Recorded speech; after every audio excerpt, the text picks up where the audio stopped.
ছাত্র জনতার তুমুল আন্দোলনের মুখে গত ৫ আগস্ট ক্ষমতা ছেড়ে বাংলাদেশ থেকে ভারতে পালিয়ে গেছেন শেখ হাসিনা। সাবেক এই প্রধানমন্ত্রী তখন থেকে ভারতের রাজধানী নয়াদিল্লিতে রয়েছেন। সেখানকার এক বাংলোতে থেকেই প্রায়ই তিনি রাজনৈতিক বিভিন্ন বক্তব্য বিবৃতি দিচ্ছেন। এমন পরিস্থিতিতে শেখ হাসিনাকে ভারতে কিসের ভিত্তিতে আশ্রয় দেওয়া হয়েছে তা নিয়ে প্রশ্ন উঠতে শুরু করেছে দেশটিতেই।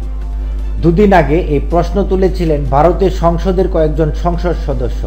ঢাকা সফর থেকে ফেরার দুদিন পর গত বুধবার ভারতের পররাষ্ট্র সচিব বিক্রম মিশ্রি দেশটির পররাষ্ট্র মন্ত্রণালয়ের সংসদীয় স্থায়ী কমিটির সঙ্গে বৈঠক করেন। ওই বৈঠকে প্রধান উপদেষ্টা অধ্যাপক ডক্টর মোহাম্মদ ইউনূস সহ বাংলাদেশের অন্তর্বর্তী সরকারের শীর্ষ কর্মকর্তাদের সঙ্গে আলোচনার বিষয়ে ব্রিফ করেন তিনি। দিল্লিতে ২.৫ ঘন্টারও বেশি সময় ধরে চলা ব্রিফে দেশটির ২১ থেকে ২২ জন সংসদ সদস্য উপস্থিত ছিলেন।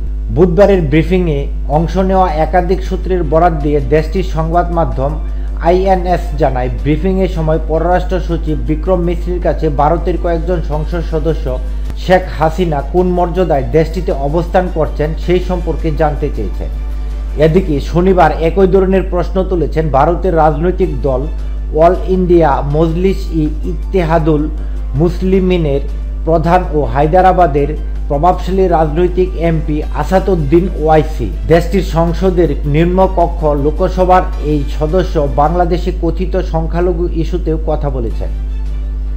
তিনি বলেছেন, বাংলাদেশি সংখ্যালঘুদের উপর হামলা ভারতীয় মুসলমানদের বিরুদ্ধে ঘৃণা ছড়ানোর জন্য ব্যবহার করা হচ্ছে।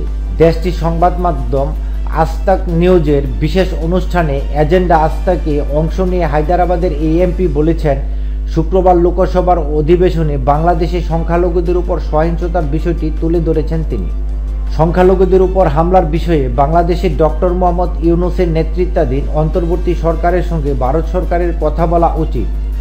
কেন বাংলাদেশে সংখ্যালঘুদের উপর হামলার কারণে ভারতীয় মুসলমানদের বিরুদ্ধে ঘৃণা ছড়ানো হচ্ছে? এরপরই তিনি বাংলাদেশের সাবেক প্রধানমন্ত্রীর ভারতে আশ্রয়ের বিষয়ে প্রশ্ন করেন।